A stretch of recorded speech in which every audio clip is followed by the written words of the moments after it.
The other thing too is testimonies help give us hope, and there were two ladies that spoke today on very difficult situations.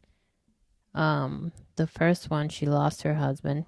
After, I think she said after 5 years being married, he passed away 2 days before Christmas. And so she was talking about how she got through that, like the grieving, right? And it was the community, right? The people around her that helped. She said literally, like, she had a friend that would text her and say, "Did you put pants on today?" Just because, like, if she did, she knew she was out of bed. And another one that would text, like, "Did you eat?" And so it's important to have people like, and the other thing she was pointing out is that loneliness is like the biggest threat we have today. That 1 out of 2 women will say that they feel lonely. That's like a lot. And it's not that we're not surrounded by people or that we're not connected, right? Because social media and stuff, but Well, we're connected on a surface level versus like connected on yeah, a level of intimacy where and sorry, I'll let you finish. just intimacy where you can share your feelings, pray for each other, be there, support. Um, so it's such a lie, right? Because I feel this now personally that, Did Raven go? Was she there? yeah,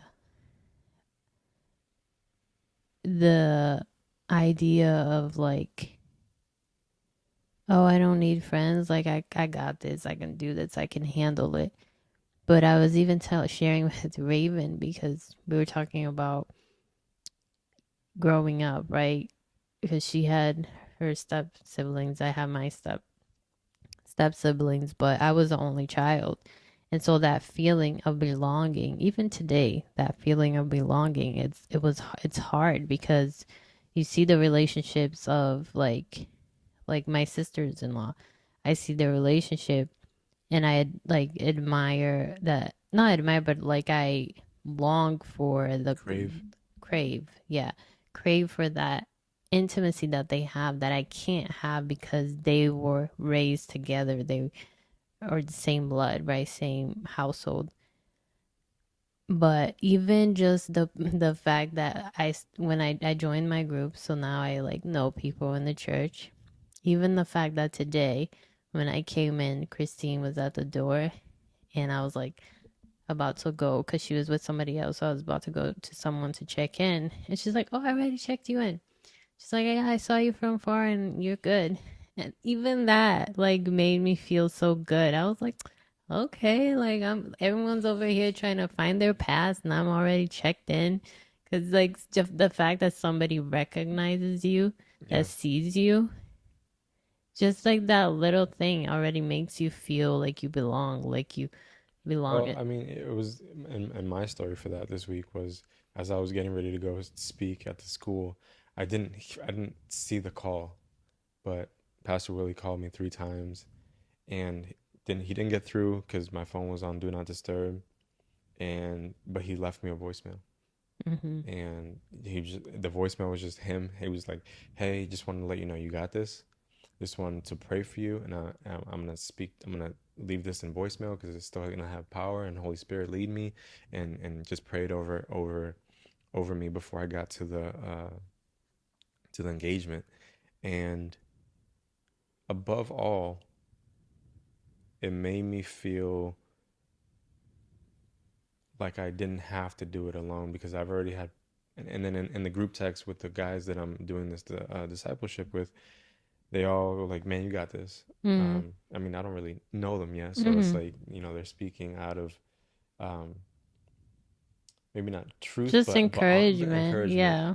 Um, I but mean, I'm sure there's truth. They're believing in it for you, but yeah, but either way, it was good to know because of community. yeah. But but to have community, you have to allow people in. Yes. you can't push. You can't push away. And that's a hard thing to do. And going back to what you were saying about loneliness, what does when there's a group of gazelle in the savannah desert, what does a lion or a tiger do? Tries to isolate one from the pack, or waits until one is isolated from the pack in Mm-hmm. order to go after that one.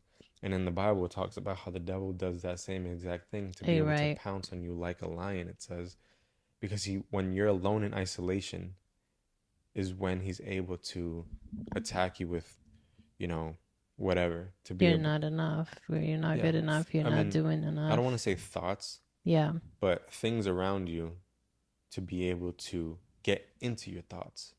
So then those little things that you're listening to yourself instead of talking to yourself.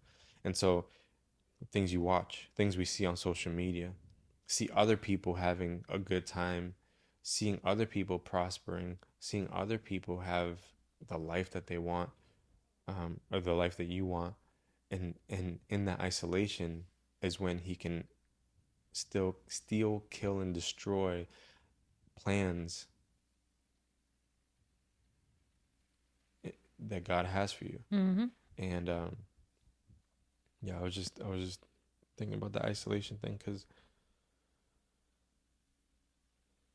I feel like so many people are lonely even when they're around people. Yeah. It's She was And that's not saying, I and have not looked into this, but she was saying that there was a report saying that that's like the biggest threat that we have right now is loneliness. and I mean I'll say this too, like I'm proud of you for continuing to go because I know Mm. with how busy we are and how much stress the day can bring, that by the time it's time to get ready to go to these things that we're committed to have community, we don't want to go, but you still go. So I just want to say I'm proud of you because I know that you wouldn't have had that moment tonight had you not been Yeah. consistently going. Yeah. I wouldn't have had the opportunities that I've been given had I not stayed consistent.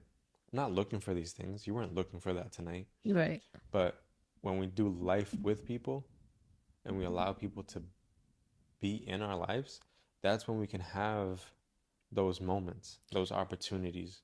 Yeah. And like, it's a little thing, but it's also big in the same time because that's a huge church.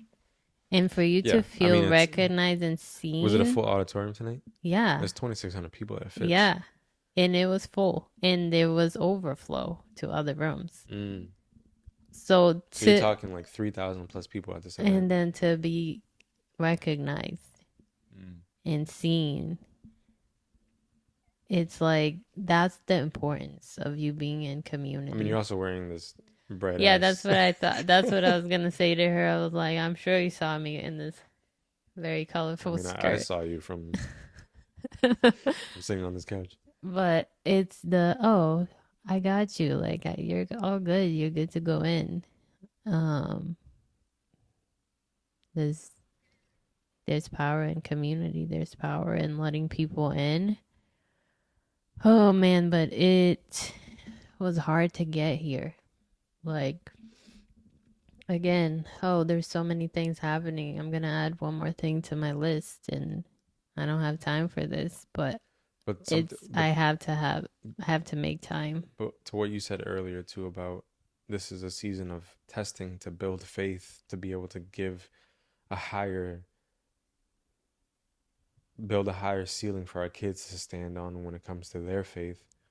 It is allowing us to minister to them through a difficult season. I say difficultly. I say difficult loosely, right? Because it's difficult in context of a lot of different things that people go through. Right, right, Um, right.